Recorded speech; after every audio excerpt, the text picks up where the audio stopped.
Hi, everyone. A very warm welcome to this discussion on fossil fuels and food systems, a policy discussion ahead of COP29. It's inspired by the podcast Fuel to Fork, which is an investigation into the fossil fuels in our food. It's powered by the International Panel of Experts on Sustainable Food Systems, the Global Alliance for the Future of Food, and Table. It's an exploration of how to phase them out with farmers, scientists, campaigners, chefs, and food industry experts. And two of our excellent speakers are on the panel today. It's a great listen, and naturally, I'd recommend all of you to check it out. My name's Jack Thompson. I'm moderating this session today. I'm a freelance food and climate journalist based in West Africa. I work for the Financial Times, the Associated Press, and Al Jazeera, among others. I've also been helping to produce the Fuel to Fork podcast, which has been fascinating as well as revealing. As food systems account for 15% of global fossil fuel use, rethinking how we grow, process, package, and transport food is key to addressing climate change. But what are the pathways and the policies needed to reduce fossil fuel dependencies? What conversations need to happen at COP29? To discuss this, we're honored to be joined by an incredible panel of experts. Errol Schweizer is a food industry expert, having worked in the grocery sector for decades, notably as vice president for Whole Foods, and now as a regular columnist for Forbes, and works for IPES-Food panel member as a food panel member. You can find his expertise in his Substack, The Grocery Update, and the Fuel to Fork podcast, where we shared his insight into the sector's reliance on fossil fuels. Nemo Bassi is a legendary environmental campaigner who has been fighting the oil industry for decades in Nigeria and is executive director of Health of Mother Earth Foundation, promoting climate justice and food and energy sovereignty in Nigeria and Africa. He was previously the chair of Friends of the Earth International. He appeared in the podcast talking about his lessons learned campaigning in the Niger Delta and why we need a just transition. To join Nemo is Ruchi Tripathi, who is a feminist leader and a food and climate campaigner, who is the new director of Climate and Nature for the Global Alliance for the Future of Food. She has worked in the food and climate sector for decades and has recently joined the Global Alliance after many years at ActionAid and VSO International. And finally, it's Lily Fior, the director of the Fossil Economy Program at the Center for International Environmental Law, where she leads a team of lawyers and campaigners that focuses on petrochemicals, agrochemicals, and carbon capture. Their report, Fossils, Fertilizers, and False Solutions, was instrumental in the Fuel to Fork podcast, and Lily's colleague, Lisa, was an excellent speaker on the show. As to give you an idea of the structure of the discussion, we're separating it into two parts, 45 minutes of guided discussion between the panel, followed by 45 minutes of questions. We invite you to add your questions for the panelists using the Q&A function. You can also use the chat function to chat with other participants. But to kick off, I want to ask all of the panelists the same question, starting with Errol. And it's one that I've been asking myself a lot during the making of this series. But what we learn from looking at fossil fuels in our food, what new insight does it give us compared to looking at emissions, for example? Thanks, Errol. Great to be here. Thanks everybody for joining. I was just driving down the I-10 corridor yesterday between Houston and New Orleans, one of the most heavily industrialized areas of the world, where there are petrochemical processing facilities the size of small cities dotting otherwise really beautiful bayou, swamp landscape. And it just kind of made me feel a bit of despair about this, but also knowing that there are folks on this call that are working on really compelling solutions. And the main thing for myself, coming from the heavily industrialized North, working within the food industry, was fossil fuels were the lifeblood of the food industry. And I don't say that as a compliment. they are ubiquitous from seed to shelf in terms of how food is grown, how it is transported, how it is processed, manufactured, to the point where even fresh foods, particularly in the United States and Western Europe, are wrapped in various petrochemical derived products. It's like, why do you need to wrap produce in styrofoam, people? But that's just what we are living with. None of us asked for this. So I think the main thing for me and my contribution here is just rooting us in some of that grim reality, particularly in some of my efforts in trying to change aspects of it from within and trying to work on compostable packaging or plug-in hybrid stations at grocery stores or moving away from diesel trucks. I still have the scent of diesel etched in my nasal cavity from having worked in so many loading bays and warehouses that it's just such an inherent part of the food system. Starting there, but then also I think it's really important that we platform the folks who are downstream that are most impacted by the use of fossil fuels in finding those solutions, particularly, and we'll talk more about just transitions. So great to be here. Thanks for having me. Thanks, Errol. And I like that vivid picture you painted of, the smell of the diesel or the factories of petrochemicals, because it's quite often invisible, fossil fuels. And in that sense, because I know that petrochemicals is a big part of your work, Lily, can I invite you to answer the same question? What do we look at? What do we learn when we look at fossil fuels in food? Yeah, happy to speak to that, and great to be here. So I think as emissions somewhere up there in the atmosphere, are a pretty abstract thing that most people can't grasp or make any sense of. I think changing the perspective and talking about fossil fuels actually changes the conversation quite a bit. So if you think about it, there's carbon emissions in the atmosphere, there's microplastics in our oceans, in our soils, in our bodies, pesticides in our food, and they basically all have the same source. So all of those things are fossil fuel pollution stemming from coal, oil, and gas. And I think that connects some of the dots that we need to connect. And Errol, you just said none of us asked for this, and I think that's actually a very key sentence here. The fossil fuel industry is using a very supply-driven market, right? They're creating markets to push out their stuff. And if people want, if we're using less in our energy and transport sector, as we're making headway with the energy transition, they will push out more stuff in the form of plastics, in the form of agrochemicals, fertilizers, pesticides, petrochemicals, as we call them. And, speaking from someone who works in various civil society movements across different spaces, realizing that joined roadblock at the center of the transitions that we're trying to achieve, transitioning away from toxics, from industrial agriculture, from fossil fuels, from plastics. We're all looking at the same big industry at the center of that, the fossil fuel industry, that is at the origin of a lot of these problems. So really connecting the fights and creating that shared vision of what we call the fossil hydra with multiple heads has really changed the conversation quite a bit. Yeah, thanks, Lily. I think that has been one of my main realizations, making it how fossil fuels connects these nebulous parts of the food system and why we do need to care about, all of the many heads of the hydra. Nemo, I wondered if you could speak to that question as well. Yeah, sure. Thank you so much for having me on this very interesting journey.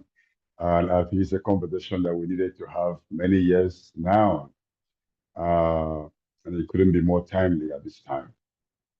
The petroleum industry, I like to think of it as a petroleum civilization that has permeated every area of life. And it does sometimes seem as if there couldn't be any option, which is crazy. We know there are options of petroleum products, to coal, to fossil, to crude oil, to gas, and the rest. But the industry has been extremely successful in capturing the imagination of humans to think that, look, for you to have anything efficient energy, it has to come from fossil fuels.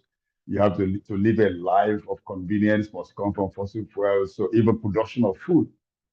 So the fossil fuel industry actually is very threatening to our food and health because it has grossly distorted food production systems and even the food processing and supply systems. If you come to Nigeria, the average restaurant, whether it's in a hotel or by the roadside, will wrap very hot food in single-use plastic.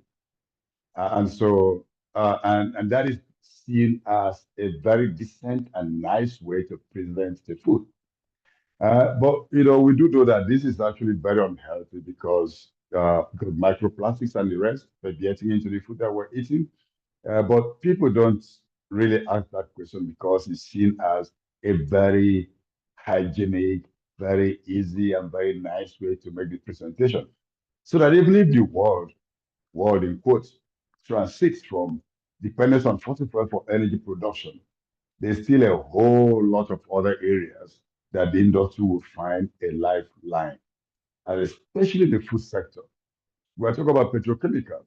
People are still presenting fertilizers as something good, even though for many years it's been known that they destroy soils and they wreck other aspects of our food production. But that is the problem we have because they've captured the imagination of the world. And so for me, we have to untell the story.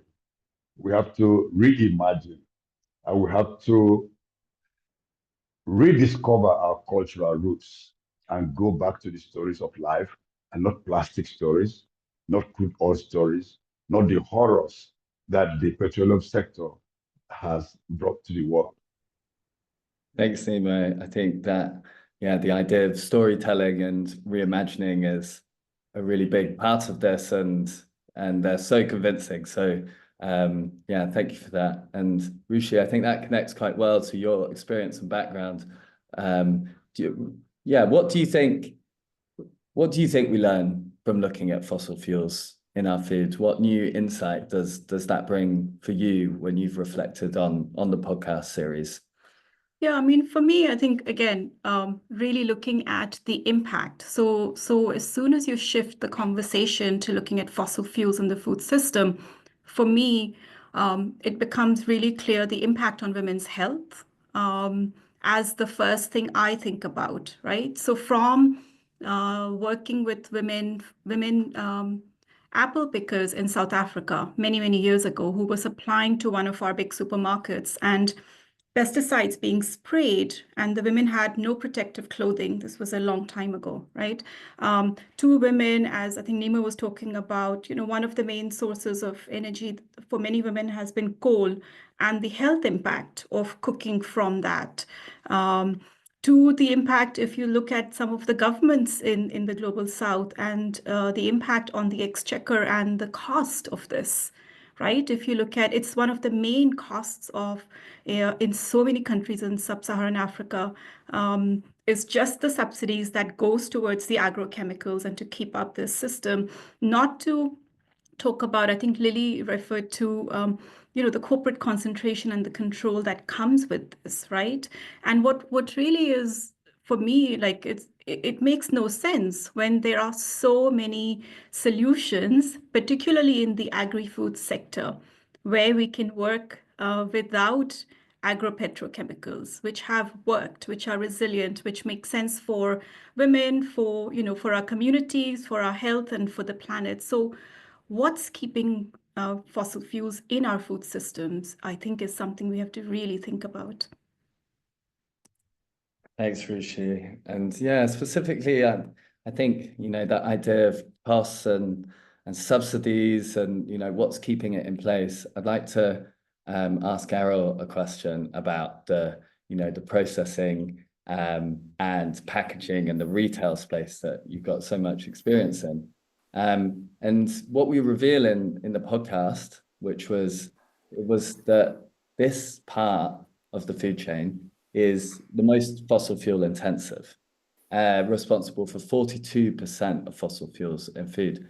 And so, Errol, I want to kind of, maybe this is a two-part question, but why is this? And then in terms of going further, who should be leading action on this? Is this who's responsible for bringing the solutions to the table, especially when we're wanting to have these progressive conversations ahead of COP29?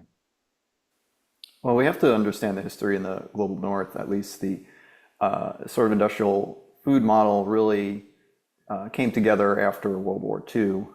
During the First and Second World War, the US government essentially subsidized the building of food processing in order to feed troops overseas. So many of the foods that we take for granted now actually came out of the war effort. And I like to call it a permanent wartime food economy, and that we have all this government sunk cost that was essentially privatized. It was pretty much just given to the Kraft and Heinz and Nestle's and ConAgros and General Mills. And their predecessors that benefited from those federal tax dollars to create canned and processed and bottled and packaged foods, that once the war was over, the US also really tried to create this grocery sector as an anti-communist, pro-capitalist. Like, look what we can do. We have ubiquitous, abundant, cheap, convenient food for everybody, the miracle of modern capitalism. And that, sort of was taken for granted for the next 75 years. And I also want to point out the other thing that's happened is extreme corporate consolidation in many countries in the global north, particularly in the Anglo-American countries, US, Canada, Australia, parts of Western Europe like Germany. And so you've got this sunk costs of industrial processing infrastructure, and then you have extreme concentration of wealth and power, particularly in the fact that we don't even enforce our laws for the wealthy here in the United States. I don't know about where everybody else lives, but here the rich are above the law, especially if you're a big owner of a corporation, shareholders. So I think that's really important. And moving forward, like I said earlier, I do feel a lot of the solutions need to come from grassroots, not from venture capitalists and not from the industry itself, which is sometimes hard for some of my colleagues to hear. There's a lot of egos, and a lot, to be fair, a lot of folks in the industry do want to change it sincerely and see the problems with it. But listening and centering the folks who are downstream, who are most impacted. But also, I think the first thing we all need to do if we want to really address fossil fuels, we have to address corporate concentration of ownership, and concentration of power. Because we're not going to get anything done unless we, really, no offense to elephants, I love elephants, but that's the elephant in the room is concentrated wealth and power, and the reason why fossil fuels remain so ubiquitous and dominant, and these solutions are so marginalized. Yeah, interesting. And it's interesting to see that corporate concentration on the election ballot a little bit with Harris's price gouging laws, but we'll see how that turns out.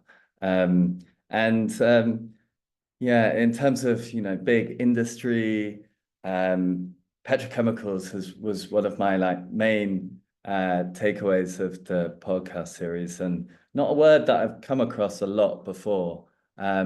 So Lily, so what we discovered through your report is that food and farming is a really big target sector for the fossil fuel and petrochemical industry. I wonder if you could explain why that is, and what particular parts they've identified. Yeah, I'll do that. And I have to say, my colleague Lisa Tostado also did that really well in the third episode of the podcast, which I highly recommend to listen to as well. So I think we've already established this here. Petrochemicals are really the lifeline for the fossil fuel industry. So I think we all need to understand that advocating for an energy transition is critical, but alone won't actually get us off of fossil fuels, because the industry will continue to produce harmful chemicals, agrochemicals like fertilizers, nitrogen fertilizers, and pesticides, and plastics.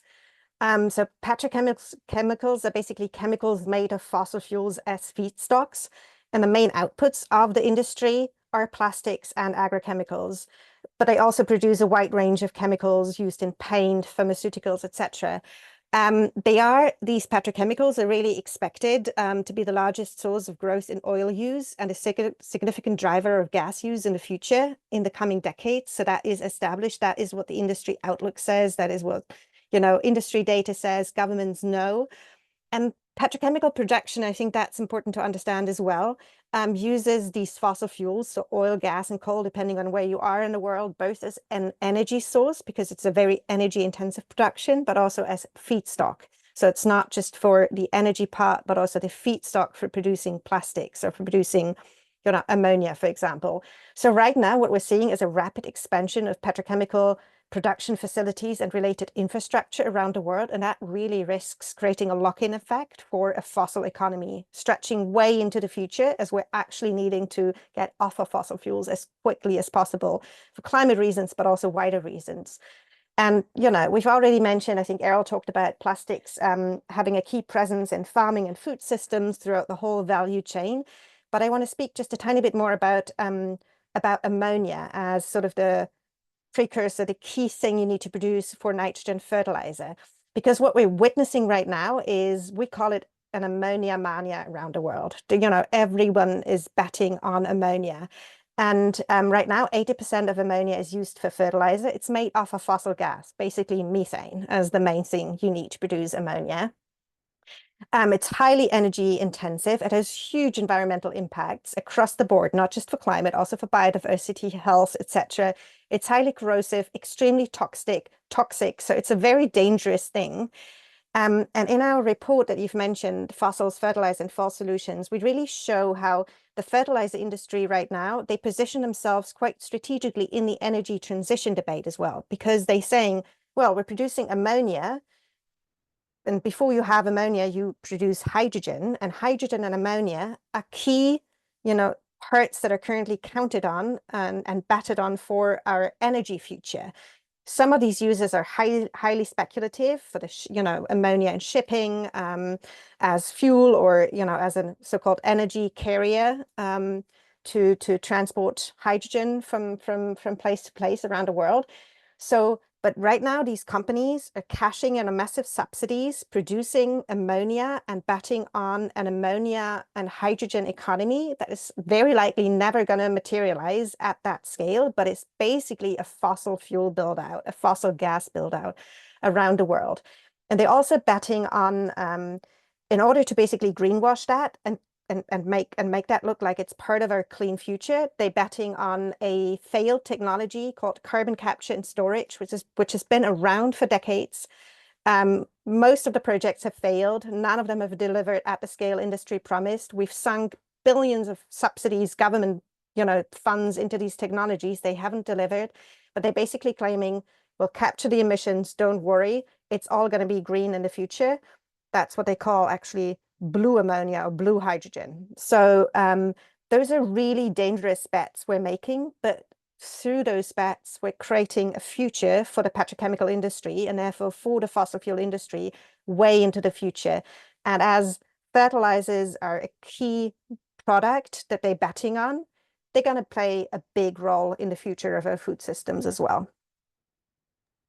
Yeah, thank you. It's like when the fossil fuel industry is so powerful, so many resources, it's maybe naive to think as we decarbonize, they aren't going to react. They aren't going to, another head of the Hydra isn't going to pop out somewhere else. So being really wary about this, having these joined up conversations, the food and energy nexus is critical, really.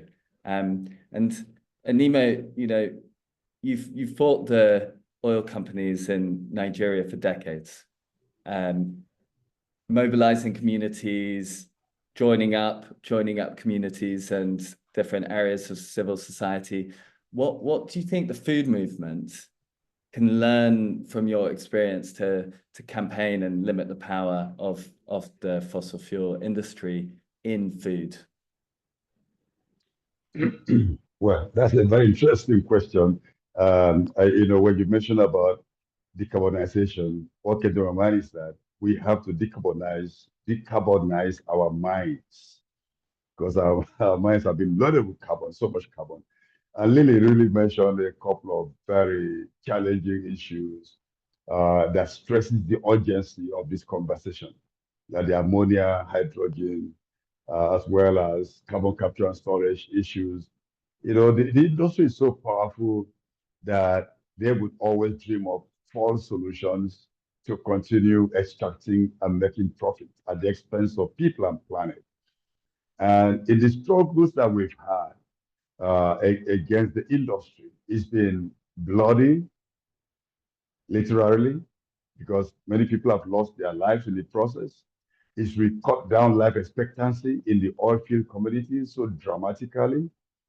It's made people lose hope and just wonder because when they listen to governments across the world talking about action, everything's about 2040, 2050, 2060. It's way down the line. And who will be alive by that time? That's the question that we ask sometimes, that the communities ask. Why would anyone accept this kind of procrastination, pushing down the can down the street, making a lot of noise and doing nothing? But you know, the approach we've used has been rather simple, I would say. The first thing we do is to listen to the communities about grassroots work, listening to the people, listening to their stories, listening to their history, listening to their hopes, listening to what it was before and what they've lost and where we are now. And then we always depend on the communities to tell us where they want to go. And then we talk about how to go together. So we accompany them in the struggle. The same thing, I believe, is what needs to be done in the food struggles, to liberate our food, to liberate our taste buds, to begin to enjoy foods that are natural, you know, to get ourselves to really understand what we are losing and what the challenge would be if nothing is being done. So it requires really being able to listen, being able to hear, not just to listen, but to hear also, and to do something about what you're hearing. It talks about cultural tools and reimagining and understanding of what food is. For us in Africa, food is not just a thing that you put on a plate and eat. Food is a big celebration. Food is coming together of people. It's a solidarity, coming down together and enjoying something together. It is, I mean, food, every time you sit down to eat, it's almost like a mini festival. You know, it may not be too much, but everybody has to share. That sharing is being lost in the kind of food that is being produced with the help of petrochemical industries. So the other thing is for not just listening, but also connecting with the small producers. And they're putting pressure on the system, especially on governments, to understand that up to 70% of the food in the world today is produced by small-scale farmers, by family farmers, by small producers. Why are these ones not supported? Why are they subsidizing the polluters, the destroyers of our food system, those who are destroying the very basic, the very fabric of our society by destroying our culture along with the food system? So, so the communities, the culture, and then researchers. We need researchers. They've helped us a lot in the struggle against the oil sector. Researchers who really bring out the hands in concrete empirical documented evidences, major reports, major researches. We need it across board in tackling the food behemoths. And to ask maybe a more personal question, what emotion do you think has powered you through your decades of campaigning? Well, you know, this is a question that, you know, sometimes I sit down to ask myself, what are you still doing with this struggle after so many years? And what, you know, what keeps me going really is when I visit the oil communities and I see the depth of devastation. I know that the job is not done and that we have to push on, because to see the harms, the criminal harms being done, and then they turn away because I'm tired, because I've been there for a long time, that would be a big disservice, not just to the people, but to myself. And Rushi, you know, I think what Nemo's been saying about the kind of communities and kind of listening, you know, COP is due to kick off next week.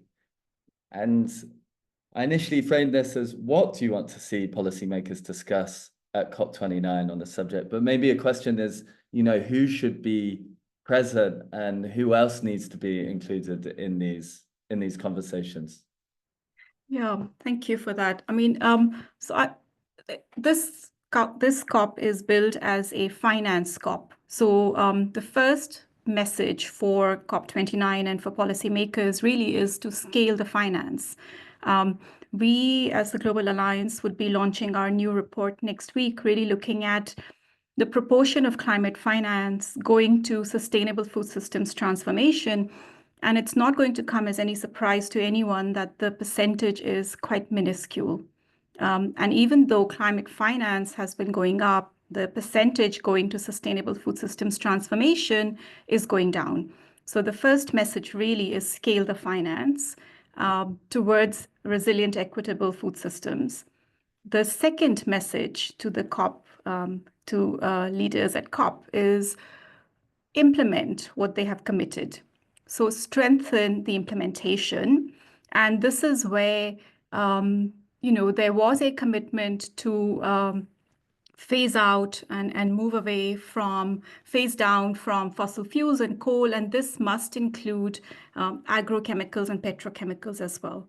And my third message for policymakers at COP29 is going back to what Nima was saying, really support smallholder farmers and indigenous people, both in decision making, but also as part of the conversations in even defining and designing these goals.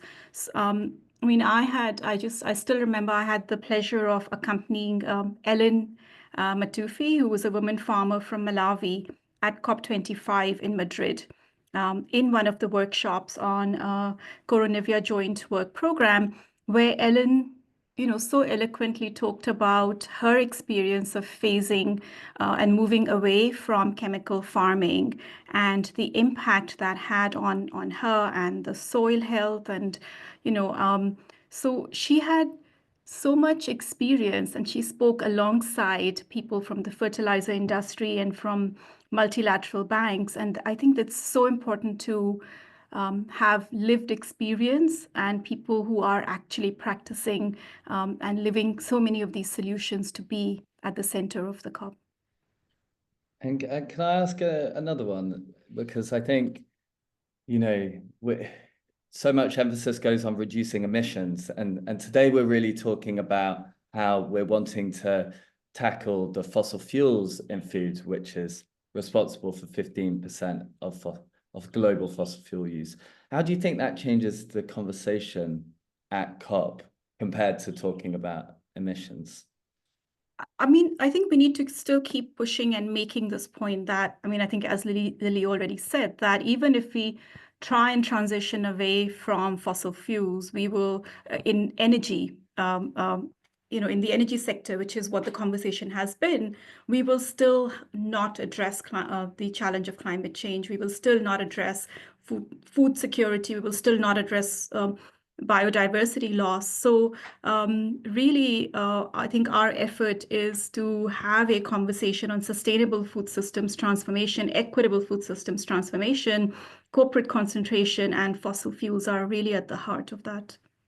And so, Errol, I'd like to, Rishi just talked about what are some of the, the joined up policies that need to tackle biodiversity and climate. And, it's really complex, but even more complex is maybe what is standing in the way of those progressive policies. And I wonder if you could go into some of the lock-ins that you see standing and blocking that just transition.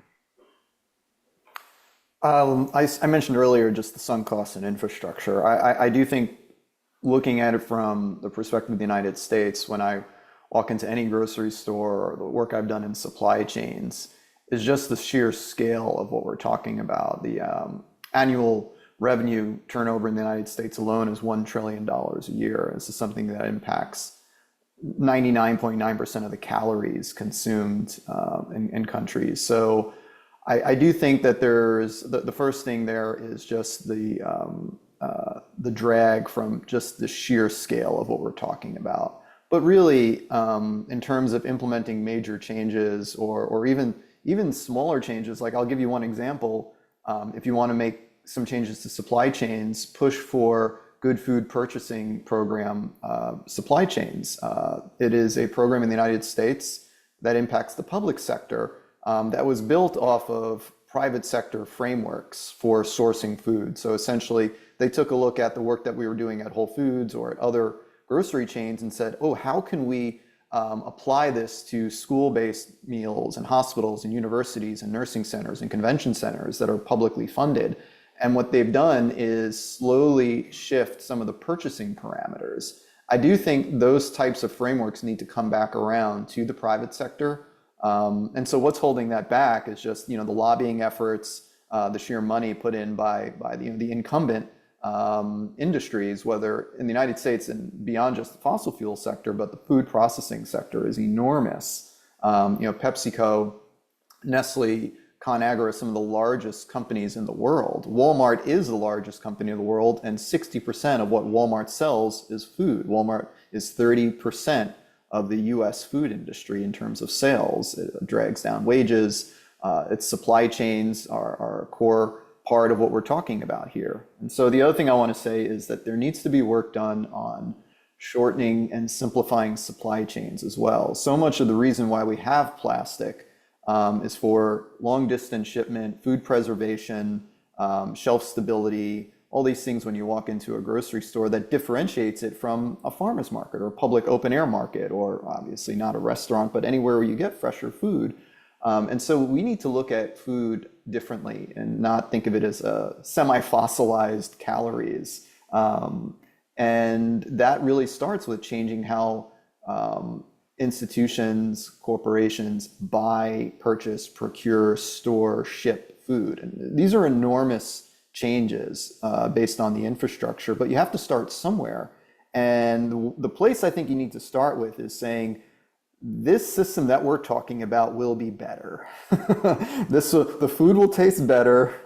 It'll be easier. It'll be more. It'll be healthier, more sustainable. You won't have microplastics in your bloodstream. You won't have all these hormone disruptors.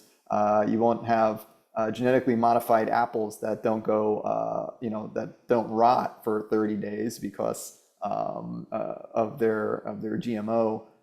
So we need to talk about why the system that we're talking about is better. And that's where I like the IPES-Food report on food from somewhere and the work that folks are doing around the world to shorten supply chains, to show that it can be more convivial. And I loved what Nemo was saying, and that type of experience and sharing that with people, because it can't just be about resisting, because the scale of what we're talking about, particularly in the US, is really daunting, particularly as somebody who's in it, in the forest or the trees, and has tried to tweak it. So I hope that's helpful. But I also want to say, I do think it's possible. I think those ideas and solutions are out there, and I think they're very pragmatic and possible and doable. And we have to start from somewhere. Yeah, I think it's great sometimes to have like the first step instead of the vision that comes 20 years down the line, that utopia. What Errol, what do you think, if you had one thing you could suggest to a policymaker, what would that first step on this long ladder, what do you think that would be for you? Yeah, and this probably sounds weird coming from somebody in the food industry, but I don't feel that individual consumption choices is the solution. I don't feel that, I love Michael Pollan's writing and Eric Schlosser, but I think what they did 25 years ago was they boiled it down to individual consumer choices, what you eat for dinner. As somebody who's worked in supply chain for longer than those books have been around, I'll say that I think the most important thing that you can do, talk to your policymakers about supply chain reform, particularly through implementing good food purchasing program standards in public sector supply chains. Once you start creating these frameworks in supply chains, whether it's public or private sector, they become self-fulfilling, they snowball. They allow other producers to enter those supply chains, whether it's sourcing from Black and Indigenous-owned farms, whether it's more plant-based, minimally processed foods, whether it's more fair labor, fair trade supply chains, whether it's reducing packaging in foods or sourcing from local growers. These are standards, these are frameworks that are being implemented, particularly in the state of New York, in over 50 cities, and it will create more space, it will create more bandwidth for other institutions, other actors, whether it's corporations or cooperatives, to start implementing those standards. So don't make it just about what you can do when you buy something at the grocery store because organic food is overpriced, because the price externalities of all that conventional food is not counted in the shelf price. Don't be so hard on yourself. I think the advocacy is actually a lot more important, to start by talking with your friends, organizing, and pushing political leaders to actually clue in to how you can start reforming supply chains and make some of these changes on a day-to-day basis.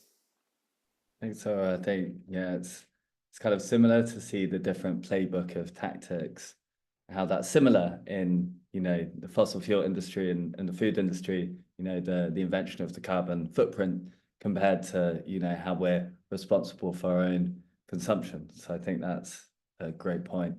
I'm gonna go to Nemo now, and you talked about this in the podcast, and well, this is a big theme of the podcast, but what are some of the the very real and legitimate trade-offs involved in phasing out fossil fuels? And will this recreate the same patterns elsewhere, like another Hydra head, as Lily puts it?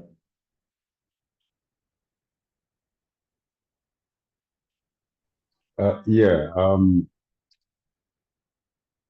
I think there's a big chance of reproducing the same pattern of destruction, exploitation. If the drive for so-called critical minerals are being pursued in the same way that the extraction of fossil fuels was being done. This is why the transition that we are looking for is not a mere change of energy, of source of raw materials for energy. We need a whole series of transitions, including transitions in the food systems. We need transitions in the economy, in everything. And in one phrase, what we need is system change, not a tinkering of one part of it. So we need a whole comprehensive set of things to be done.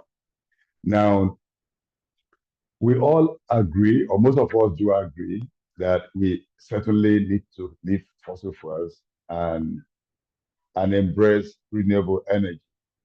Now, the way the material for renewable energy is being sourced is giving a lot of reasons to worry. Because whether it's lithium, whether it's whatever you call it, whatever the material is, there's almost total reckless means, methods, and ways of extracting or exploitation, be it in Congo, Democratic Republic, or in parts of Nigeria. There appears to be everything is like hell is let loose. And the exploiters, whether small scale or big scale, they're doing the same thing. They're trashing the environment. They're grabbing everything they can grab. And so we're seeing already pollution of water bodies, pollution of the land, of course, and this is sometimes open pits, mining. It's open pit most of the time. So you can see the devastation of the environment without, you don't have to look for it. It stares you in the face. We're having displacement of communities. We have millions already displaced in Congo, Democratic Republic. We have communities who are losing their cultural heritage, losing their land and everything, losing control of their territory because of the level of exploitation. Conflicts are more or less on the way to coming also, just because you are extracting critical minerals. And when they call critical minerals, it kind of puts pressure on everyone to say, well, if you don't have it, then we cannot have a transition. But the transition is needed, but requires real serious regulation, control, prior informed consent of communities in whose lands these resources are being taken, and we can't just take it for granted, because green colonialism is real and it's already unfolding, and we don't want that to happen because it will put us in a worse situation than a situation we thought we were escaping from. So this is really the time we discuss food issues and shift away from dependence on fossil fuels in the food sector. I believe that would also put pressure on that industry to know that their days are over. And those who are coming in should understand that they will be held to account. This is why we also support the call for ecocide to be recognized as a crime internationally, because this is unfolding gradually in the quest for so-called critical minerals.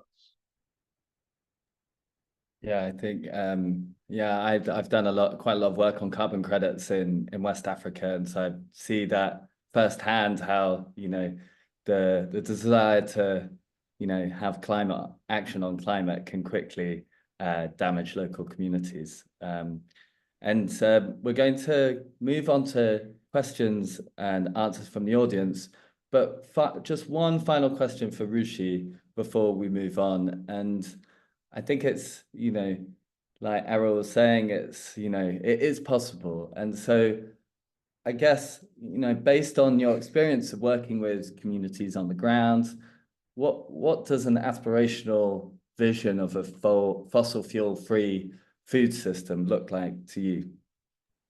Yeah, thank you for that. And in fact, it starts with what Errol was talking about, which is, organizing, right? Building collective power. So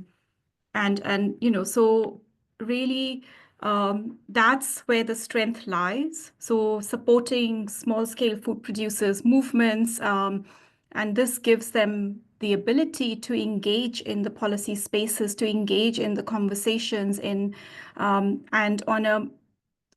because the balance is so much tilted against them, right? And we've really talked about the corporate influence and power. One of the most effective ways is community organizing and building collective power. And some of the examples that I just want to share with you of how fossil fuel-free food system is possible. I mean, I've seen thousands of such examples, but I'll share just a few. And what ties all of them is that these examples are not isolated examples. They're really from women, from indigenous people, from young people who are part of the wider food sovereignty movement. And I think that point is really important. So, from fossil fuel-free, zero-energy community seed banks in Brazil, where women choose the seeds and they save them for their taste, for their hardiness, for their resilience. And these are zero-energy seed banks, and they're keeping the seeds alive. To really moving on to women in Mozambique who are producing, who are practicing mulching or zero-till farming, and they're not using plastic sheets. So what I've seen also now in some parts of the world, people are starting to use plastic sheets as the cover. And so this over here, there's no need for having tractors to till the land. That reduces the workload of the women. And actually, the mulching really feeds the soil as well. To looking at examples of compost pits, which many of us are aware of, that was at smaller scale. I mean, I had the privilege of visiting a social enterprise in Kampala, which was actually using the organic waste from the Kampala municipality, and with the use of black soldier fly, transforming it into really, really sort of organic fertilizer as well as feed for chicken.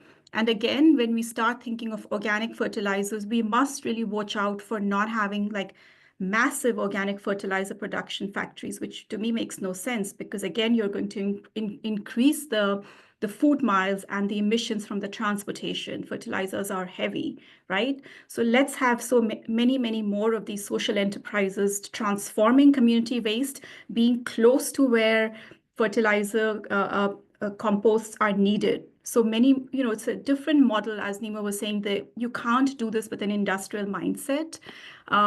Coming to again, we all have examples of farmers using again solar power, whether it is for drying chilies to preserve them, as I've seen women do in Nepal, or farmers in Kenya using treadle pumps to get the water from the stream. There are so many examples possible. And, finally, again, looking at zero energy cold storage, as I've seen in Bangladesh. These are indigenous techniques that are being lost, right?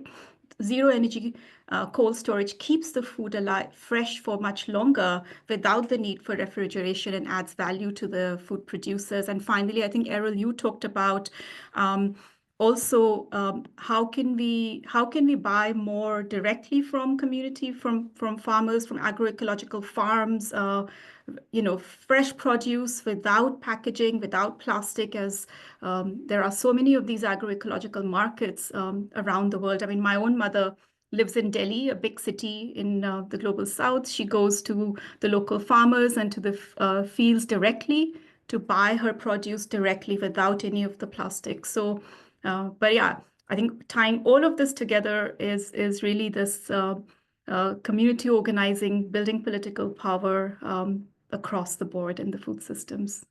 Thank you.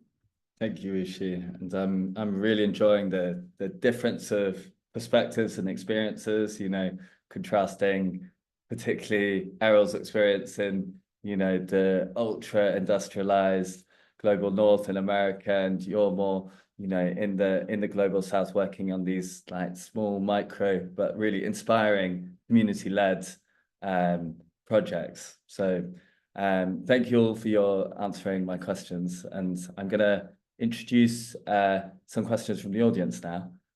So thank you for writing these down. I'm going to give this to Lily. And this is from Dina Rosen. So thank you, Dina. Given the rising awareness around pollution, environmental toxicity, chronic disease in developed countries, what role can grassroots movements play in shifting consumers away from petrochemical dependent food systems? Thanks. That's a great question. So I myself live in Germany, but a big part of my team at the Center for International Environmental Law works and lives in the US. And I have colleagues in the Gulf South of the US in Louisiana. And we just hosted the first North American gathering on uprooting the fossil economy, bringing together activists and movements and frontline communities fighting the petrochemical build out in that region, fighting for different food systems and food sovereignty and agroecology, and fighting the fossil economy more broadly. And I think some of the conversations that were had at that convening in New Orleans just a couple of weeks ago mirrors some of the conversations that we've had in other regions of the world. It is really, if you look at, I think what the key is looking at the whole value or supply chain of these, these products and processes. I actually prefer to call it a death march of fossil fuels or plastics rather than, the life, like the value chain or the life cycle. It is not a life cycle. It is a death march.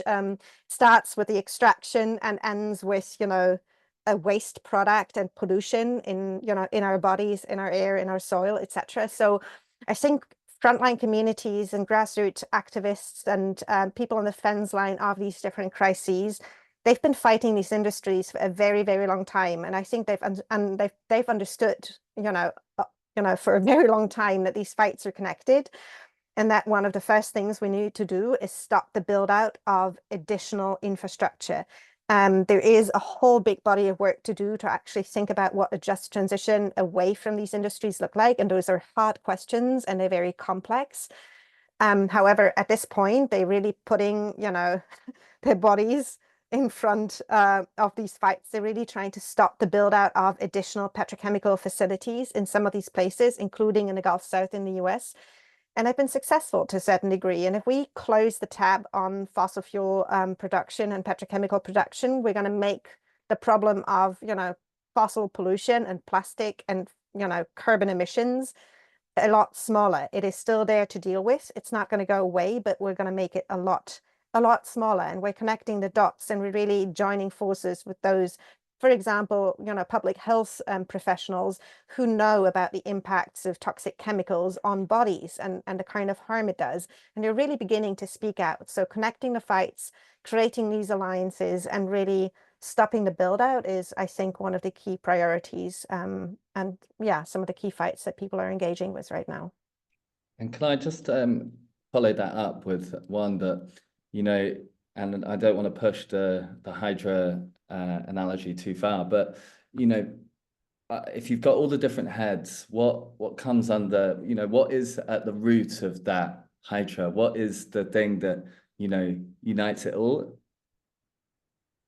I think I'm with Errol here that I think it is corporate concentration and corporate power and the concentration of power in the hands of a few against, in an economic model that puts profit over people.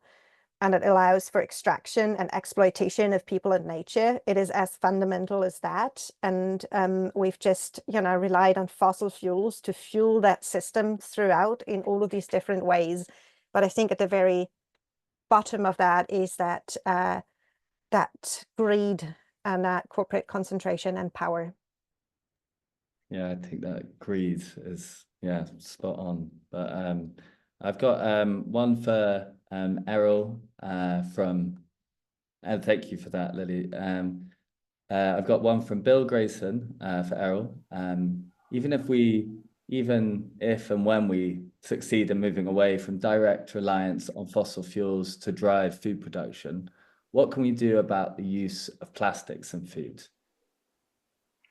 Well, it's one and the same, really.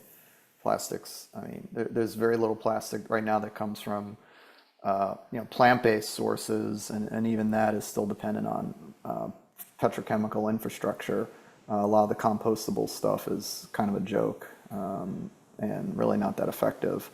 So I think it's two-pronged. It's changing the power dynamic and who's making these decisions, and then I think I mentioned earlier, I think putting things in place in supply chains so that you don't have to depend on these long distance, large scale, highly centralized supply chains, that you can still have good, healthy food, that you can still have convenient, abundant food that is, produced locally. One of the things I've written about extensively is we need to rebuild a mid-size processing infrastructure so that you've got minimal processing, even if it's just refrigerating or cooling product.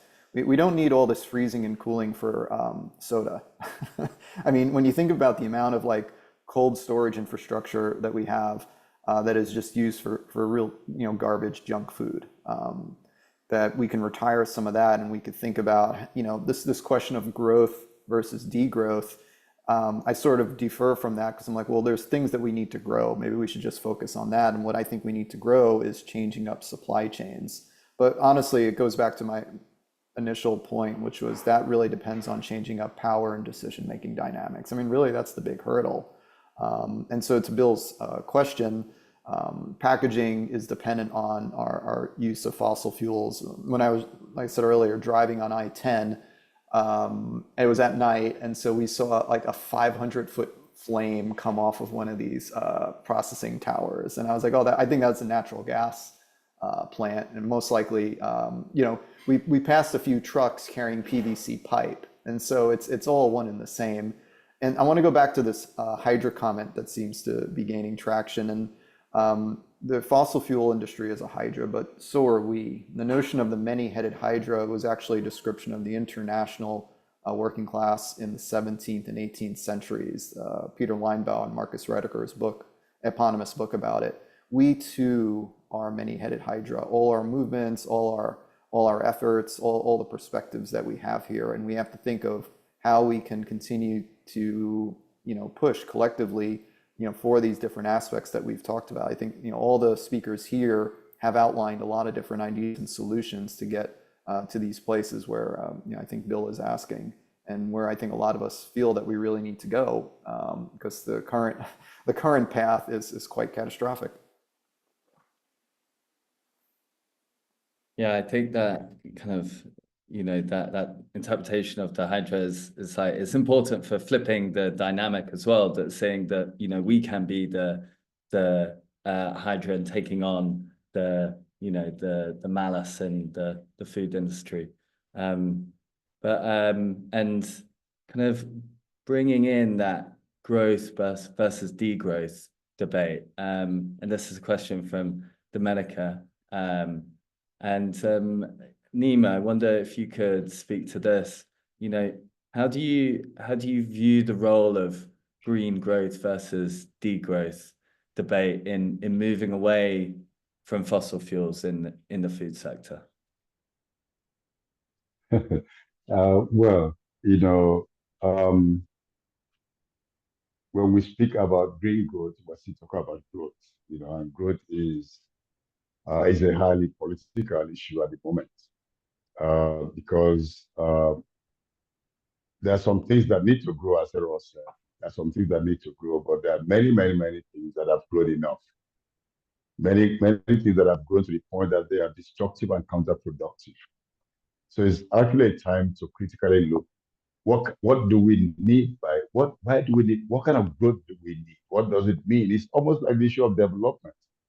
We have to discuss what is development, what do we want to achieve, what's the end product, and what do we want to benefit from it? What benefit does development bring to people or to communities or nations? And if we're going to develop using the same mechanisms that achieve what we think we want to copy, then where did that lead us and where is it leading us? So it's really a complex issue. I think what we should be looking at, to me, is about how to live a life of harmony with nature, which is precisely what brings a good future for everyone and for other beings. Because it's not only about humans, it's not about what is comfortable for us, it's not about what is convenient for us. Whatever we do has impacts on other beings that we share the planet, and their own well-being is tied to our own well-being.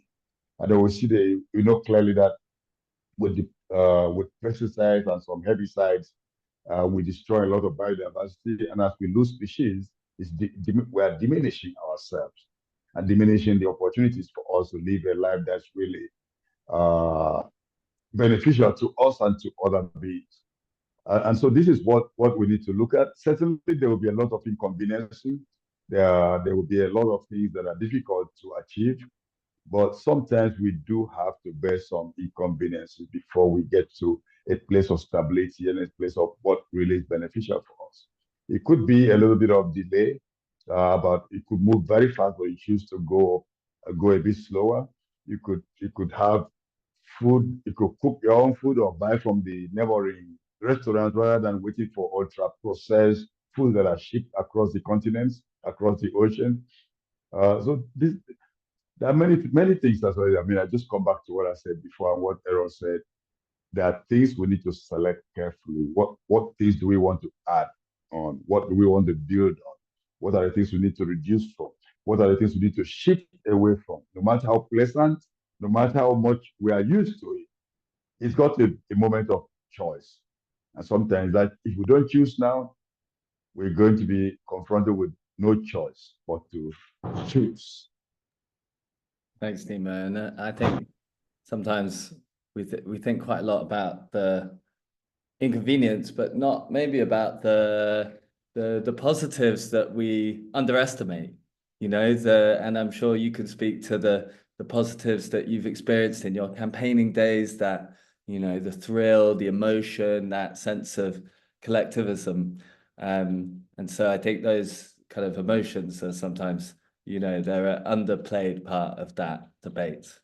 I've got one, unless Nima, you have something to say to that, I'm going to talk to Lily for one question from Alessandro Ford, who works at Politico.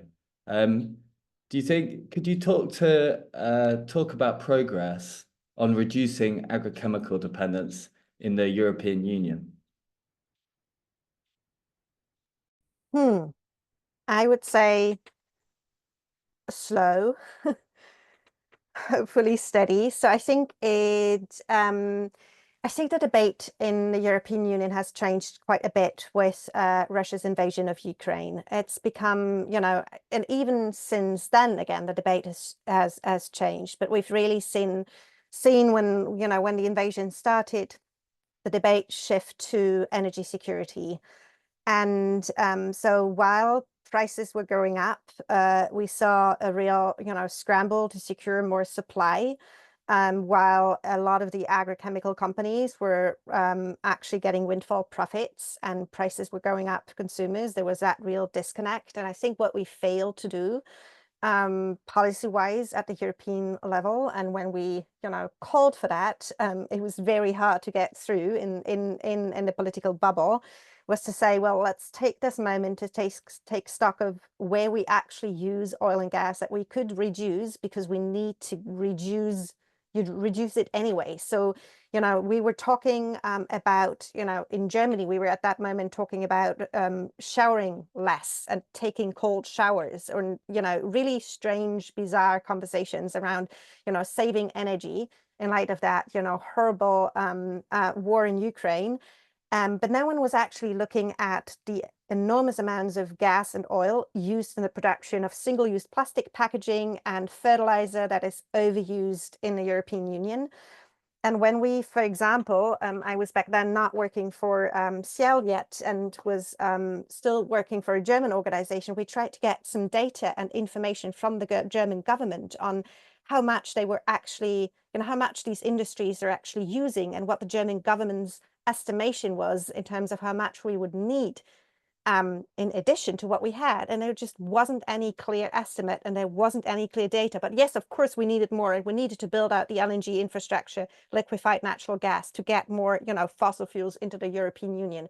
So complete disconnect. Well, in the meantime, between then and now, and we're seeing, you know, a new European Commission stepping in right now with a new mandate, really seeing an undermining of the European Green Deal that had some, you know, good and strong policies and objectives in terms of protecting biodiversity, protecting human health, protecting our food systems. And we're really seeing a big push to deregulate, slow down regulation, and undermine existing regulation in the sector. So the industry has really succeeded in changing the narrative from one really looking at, you know, protecting nature and people, to one that is all about industrial competitiveness right now, where environmental regulation has no space. So we're extremely worried, and, you know, looking carefully at the hearings of EU commissioners this week to see what this new commission will come up with. I think there's a lot it could do, but it's not been very high on the agenda, and the industry has been very loud with their messages. And I wanted to, because I know that you've worked a lot on green hydrogen and ammonia, and I wondered, and this is a question from Eric and Jugna, what's your analysis on green hydrogen powered by renewable energy to produce ammonia for synthetic fertilizers? Do you think this is a solution?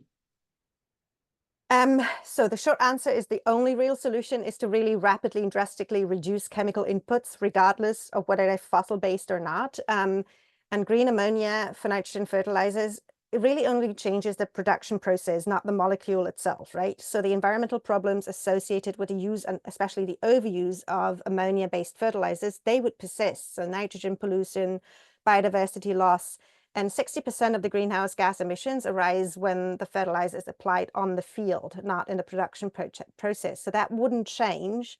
On top of that, green hydrogen and also ammonia bring new problems in terms of land use for the energy, for the renewable energy production. So potential land grabbing risks in the global south, risk of neocolonial infrastructures for, you know, hydrogen and ammonia build out and use. Freshwater use, and also these green fertilizers, you know, are extremely expensive. So they could create severe debt traps for developing countries. And I think that is a real risk right now that we're seeing. So it could only, green ammonia, I would say, be considered a very rare and precious resource, and maybe provide like a tiny drop of the solution in very specific use cases. But the very small and temporary role of green ammonia for fertilizer production does not in any way explain the hype around hydrogen that we're seeing right now around the world. Thank you, Lily. And yeah, like, interesting to see how you need to have a joined up view of these things rather than simply replacing one thing for another. And, you know, in terms of that, Ruchi, I have a question for you from Bill Grayson. How can we link discussions on the impacts of fossil fuels also in spaces like Biodiversity COP or COP16, where the harm to plant and animal communities may be even greater than the climate impacts? Yeah, it's really important to link across the three COPs and beyond. For me, it's challenging and problematic if you look at fossil fuel reduction or any of the issues just from one lens. And that's where holistic solutions like agroecology, or working on Indigenous peoples' land rights as solutions across those spaces really come to the bear. And for example, at the recent COP16, there were conversations around access and use of agrobiodiversity and paying into the funds for using those.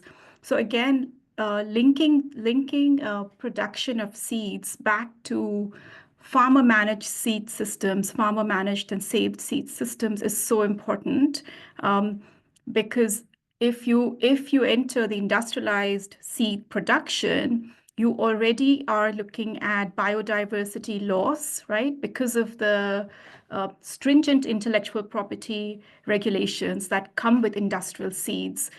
Often the seeds are soaked in chemicals, and they will not work without application of chemicals and fertilizers. So I think just for me, where all of this makes sense, of course, is linking across the three COPs, but it also equally makes sense in the lives of and livelihoods of women farmers and small-scale food producers. For them, it's one solution.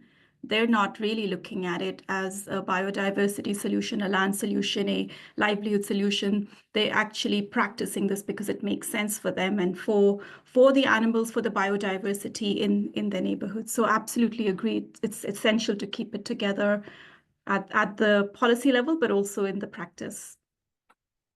Seems like a real theme, that connectedness. And Nemo, we have a question from Stasia Norden that says, I thought 50 years were the estimates for oil reserves to last. So do we need to worry?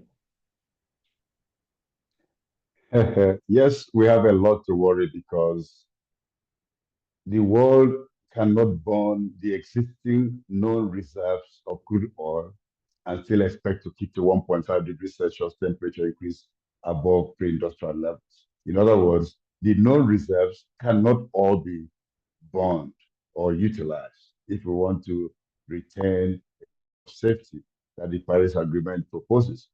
But the unfortunate thing is that the financial institutions and governments are investing heavily in searching for new fossil fuels, and they're still finding new ones. In Africa, there's a major effort on the deltas. In Okobandro Delta in Namibia and Botswana, Salom Delta in Senegal, even at the Abatime Valley, Rift Valley in Uganda, and of course, even in the Niger Delta in Nigeria. After 68 years of destructive exploitation and extraction, more still being found. So it's a time for conscious decision to stop. Yeah, I appreciated the question, but it had a provocative energy, which is good sometimes. This for Errol, I wonder if you could speak to this and kind of linking back to maybe a bit of the election agenda. Do we need to build stronger antitrust movements to break up the corporate concentration, and how? Absolutely. And I can't speak too much. I don't really know much about antitrust law in Europe, and let alone Africa or much of Latin America. Unfortunately, I'm very US centric because that's my area of expertise. So I'll say that in the United States, at least, absolutely, we actually just don't enforce our laws, and the laws that we do have are over 100 years old, and were written way before even some of our really old politicians were born. So I think there's two problems there, is that they need to actually update the laws, and they need to do that by actually investigating and just talking to the industry, especially the folks in the industry, particularly worker-led organizations or small business or cooperative groups that are adversely affected, and particularly environmental groups, advocacy groups, folks who are working, like Heal Food Alliance or Food Chain Workers Alliance, folks who are working in the supply chain who are dealing with the result of concentration and decision making and power. So I think there's two things there, is updating the laws and actually enforcing them. Because in the United States we have two laws. We have laws for us, and then really no laws for the wealthy and powerful who pretty much think they're descended from gods at this point, and it's just going to get worse depending on whether or not Orange Hitler, nuclear Cheeto actually gets reelected. Sorry, I meant Donald Trump for the folks who are not aware. I'm not saying that I'm a big fan of either party. I think they're both, we have a corporate duopoly in the United States, but we have one much, much worse option, unfortunately. And once again, the conversation always goes back to advocacy and grassroots efforts and organizing and getting together with like-minded folks to push together for these changes and not be atomized and individualized and disempowered. So yes, and I do think there's a lot of lessons that activists in global South majority world countries can learn from Anglo-American capitalism and how not to completely screw up your whole society by allowing the extreme wealth concentration, racism, misogyny, etc., to take over society. And really, that's at the heart. I know we're talking about fossil fuels, but they are all one and the same and linked. And I think addressing corporate power and concentration is a good place to get started. Very basic and something that, at least in the United States, almost everybody agrees needs to happen. It's actually very bipartisan. So. Yeah, it's amazing that there's an issue that people agree on. And I have a question for Rushi about from Mariam Razay.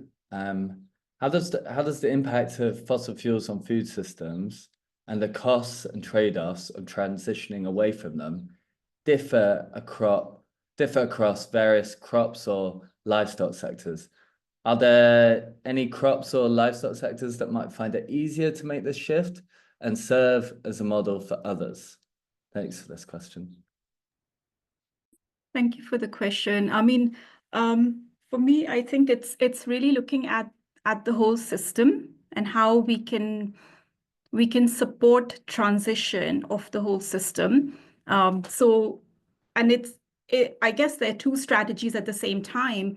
I mean, Errol talked about the global majority world. How do we continue preserving the seeds, the biodiversity, our lands in the global south, and support farmers and indigenous people who are at the forefront?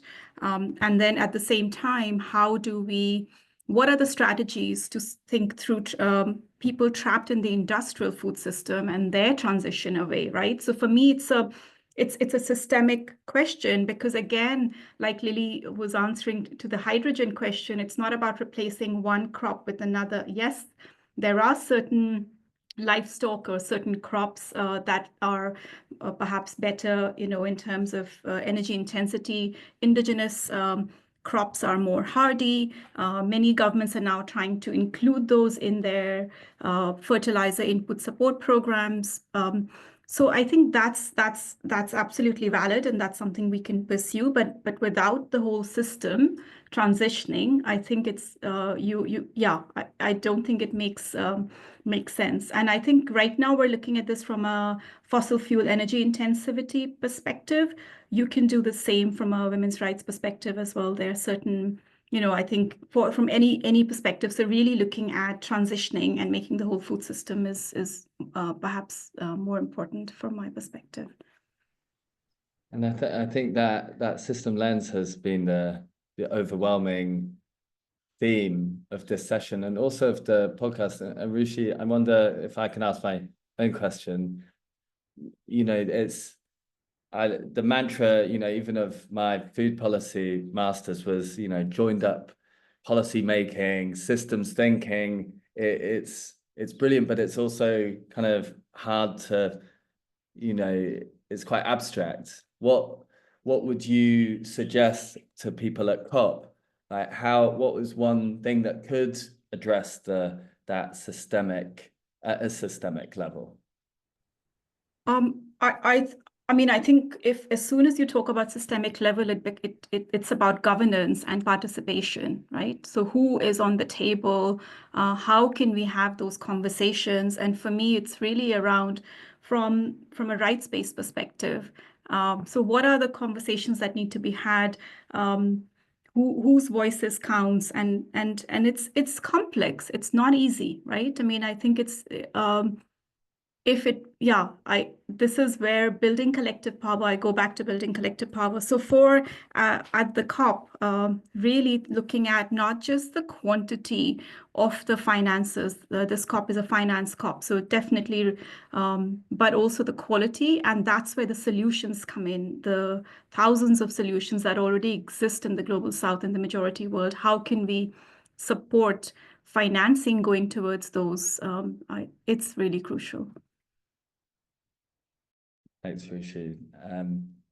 Yeah, good to make it kind of tangible, and yeah, especially ahead of COP to focus it towards that. Lily, I have a question from Anna Johansson about, what are some of the most promising or viable technologies or even alternatives to agro chemicals and plastics? I think I'll have a very similar response to what colleagues here have already said.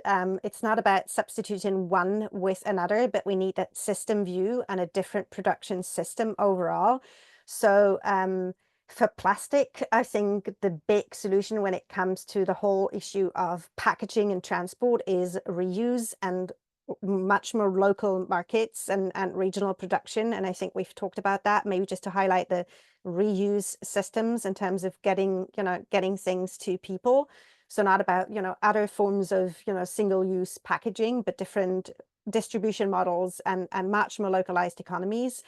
And with agrochemicals, we're definitely not looking at substituting one, heavy input with another heavy input. There's a whole debate around, bio inputs, which can range from very local, farm sourced products to, new biotechnology, synthetic biology produced, fertilizers and pesticides, where you need a whole different type of technology assessment to make any judgment on their viability and safety, etc. So it's an ongoing debate, but I think we're can just repeat that we need that system switch and a whole new production system and a whole new way of getting food to people to make it work.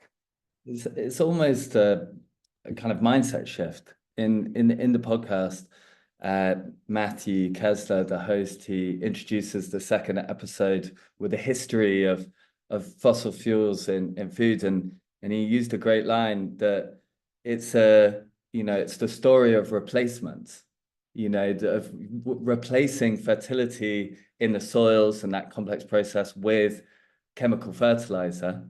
And so, I guess one question would be is how do we stop this, or how do we get out of this mindset of like, oh, we've got a problem, we need to find, the solution to this problem, and it's taking a few steps back and seeing things as a whole. How can we better do that? Is that still to me or to everyone? Well, I would say if your solution is a technology, any problem is going to look like a technological problem. Well, we're not facing a technological problem here, so I think we need that mindset shift. So getting away from a story of decarbonization to one that also looks at detoxifying our food systems and defossilizing our food system, and thinking about that wider transformation away from fossil fuels, and really understanding what our problem is that we're trying to solve, and the social political background and backdrop to that will allow us to come up with a whole new range of solutions that we basically have at our hands. What is missing is really the political will and partly the finance to make it happen. Thank you. And final question of the session. And I'm going to direct this to Nemo. What do you, and this is from Bill Grayson, what is the effectiveness or validity of some of the government action that we've seen developed by governments worldwide? And what do you think these might be? What do you think these mean for the future of global food security? Well, that's a complex question, but I would just say that I think by and large, our governments have been unable to see the real issues. Because when governments, most policies were hearing about the struggles in the various circles, including at the CBD COP that just held, where we see very clearly that governments are struggling about moving forward and rather finding more convenient to move backwards. When I mean backwards, I mean moving in ways that eroding biodiversity, eroding well-being, and eroding the safety of food.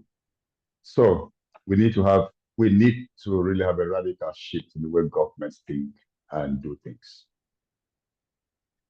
I think we're going to draw a close. It's been a great conversation, and yeah, I've taken away so many interesting things, even beyond pictures of hydras and petrochemical factories that are exploding with fire. It's thank you for your time and the audience for all of your questions.